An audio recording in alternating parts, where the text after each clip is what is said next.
Hey folks, today I'm going to explain some of the lingo or terms that are commonly used in the civil service world to explain the job application process.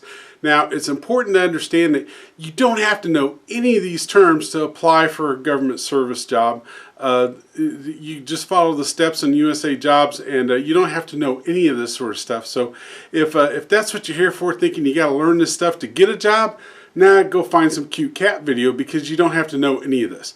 These are terms that are typically used for people that are already in the civil service to explain to other people that are in the civil service where they're at in the application process, typically when they're applying for another job or a promotion or something. So with that being said, let's get started. So the first thing that will happen is a job will post. What that means is it's been posted or advertised on USA Jobs. So somebody will say, hey, that job posted.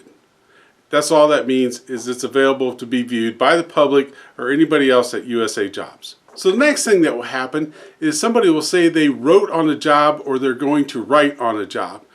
What that means is that they're going to complete the application process at the USA Jobs website. And it probably comes from the fact that if you don't have a resume already, you have to write one. And you have to fill out a bunch of questions.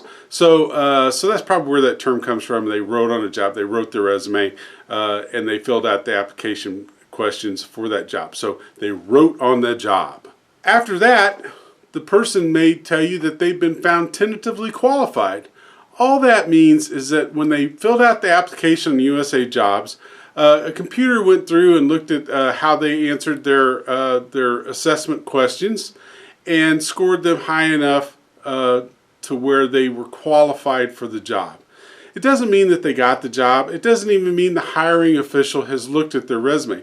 All it means is that based on the answers that they answered themselves and their resume, an HR official found them tentatively qualified.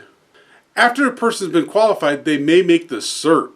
So a lot of people talk about, hey, I made the cert on that job. What that means is that the HR people, the human resources people, have gone through the resume and said, yeah, it looks like this person actually has the experience and qualifications to do that job, and we're going to forward their resume and their application to the hiring official.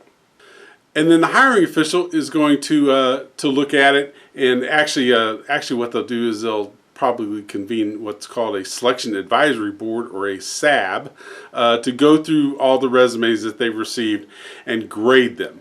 So when somebody says they made the cert, that means that somebody's going to be looking at their resume and ranking it and determining who's going to get an interview.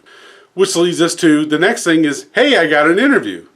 That just means that your resume was ranked high enough.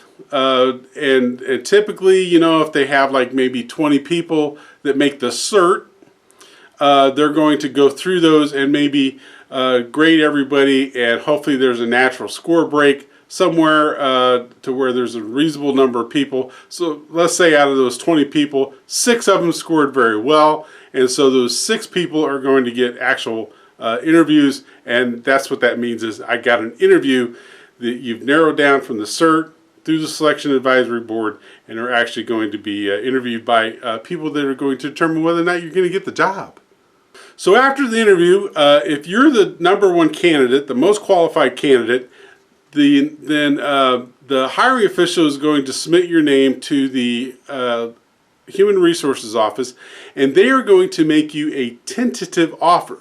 So if somebody says, hey, I got a tentative offer, that means that they were the selectee, and if they accept the offer, that means the OCHR is going to validate that they are actually qualified. So they may have to check to see if they said they have veterans preference, if they were actually a veteran, if they needed a college degree, that their college is actually accredited.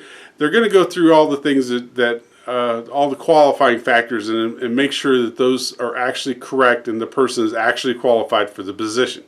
Once they've done that, they'll come back to the local HR or Human Resources Department and tell them it's okay to make a final offer. So that's where they're actually going to tell you, hey, we want you to come work for us. Here's what your starting salary is going to be. Here's when we would like you to start working. And so that's going to be what's called, I got a final offer. If the person accepts the final offer, then they get a start date. And a start date is exactly what it sounds like. It's going to be the date you're going to show up to work and start doing your new job. So to review, a job is going to post. I'm going to write on that job. Hopefully I'll make the cert. Then I'll get an interview. Then I'll get selected. I'll get a tentative offer. I'll get a final offer. And then I'll get a start date. So hopefully that's help you understand some of the lingo. If you're new to the civil service world and you hear people talking about this sort of stuff, it can be kind of confusing. So hopefully that helps you understand what all these different things are and how the process works. And if you got any other questions, post them below and maybe I'll make another video. Maybe not with the pandemic beard though. I don't know. We'll see.